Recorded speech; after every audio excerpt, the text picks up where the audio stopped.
2027లో జరగనున్న గోదావరి పుష్కరాల కోసం పగడ్బందీ ప్రణాళిక ఏర్పాటు చేసుకోవడానికి కూటమి నేతలు రాజమహేంద్రవరంలో సమావేశమయ్యారు. పుష్కరాలను ఒక అవకాశంగా మలుచుకొని రాజమహేంద్రవరంలో అద్భుతమైన మౌలిక సదుపాయాలు కల్పించడమే తమ లక్ష్యమని అంటున్నారు. ప్రత్యేకించి పర్యాటకంగా రాజమహేంద్రవరాన్ని ప్రపంచ పటంపై పెట్టేలా అభివృద్ధి చేయబోతున్నామని పర్యాటక మంత్రి కందుల దుర్గేష్ అంటున్నారు. బృహస్పతి సింహరాశిలో ప్రవేశించినప్పుడు గోదావరికి పుష్కరాలు వస్తాయని పండితులు చెబుతారు. గోదావరి పుష్కరాలు వస్తే చాలు దేశవ్యాప్తంగా గోదావరి తీర ప్రాంతాలు పుణ్యస్నానాలు ఆచరించే యాత్రికులతో కళకళలాడతాయి. గోదావరి పుష్కరం అనగానే అందరికీ గుర్తుకు వచ్చేది రాజమహేంద్రవరమే. పుష్కరాలలో 5 కోట్ల మందికి పైగా భక్తులు స్నానాలు ఆచరిస్తారని అంచనా. పుష్కరాల సమయంలో రాజమండ్రి జనసంద్రమే అవుతుంది. 2027లో జరగనున్న పుష్కరాలకు పెద్ద సంఖ్యలో భక్తులు తరలి వస్తారని అంచనా వేస్తున్నారు.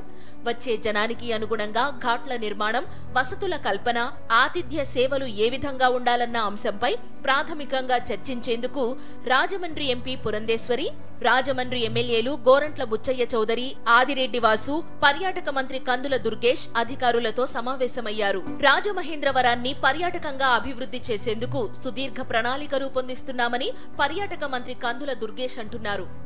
ఇవాళ ఈ పుష్కరాల వరకు మాత్రమే పరిమితం కాకుండా పర్యాటకం కూడా అభివృద్ధి చెందే విధంగా ఒక దీర్ఘకాలిక ప్రణాళిక తయారు చేయడానికి ఇవాళ ఘాట్లన్నింటినీ కూడా సందర్శించడం జరిగింది.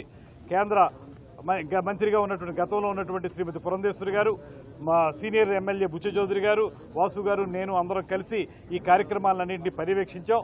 దాంతోపాటు పర్యాటకానికి పెద్దపీట వేసేలాగా ఇక్కడ అనేక రకాలైనటువంటి సౌకర్యాలు ఉన్నాయి కనుక ఒక పక్కన గోదావరి ప్రాంతం, మరో పక్కన ఎకో టూరిజం, మరో పక్కన పిలిగ్రిమేజ్ వచ్చేటువంటి ఈ ఏదైతే టెంపుల్ టూరిజం ఉందో అది, అదేవిధంగా హెల్త్ టూరిజం అన్నింటినీ కలుపుకుని ఒక కాంప్రహెన్సివ్ టూరిజం పాలసీని తయారు చేసుకుని ఈ ప్రాంతాన్ని ప్రపంచ పర్యాటకులు ఆకర్షించే విధంగా తయారు చేయడానికి వీలుగా పుష్కరాలని ఒక అవకాశంగా తీసుకుని పనిచేయాలనేటువంటి ఆలోచన మేము చేయడం జరిగింది.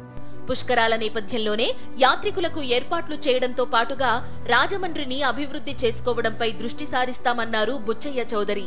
గోదావరి తీరాన్ని మనం అభివృద్ధి చేసుకోగలిగాం.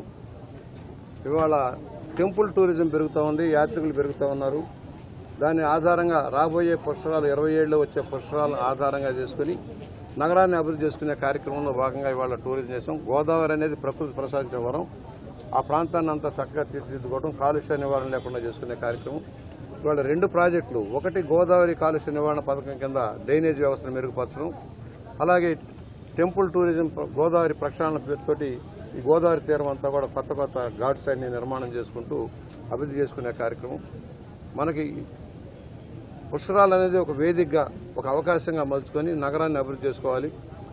2015 పుష్కరాల సమయంలో నాటి ముఖ్యమంత్రి చంద్రబాబు నాయుడి అత్యుత్సాహం, అధికారుల నిర్లక్ష్యం కారణంగా 28 మంది ప్రాణాలు కోల్పోయిన విషాద ఘటన చోటు చేసుకుంది.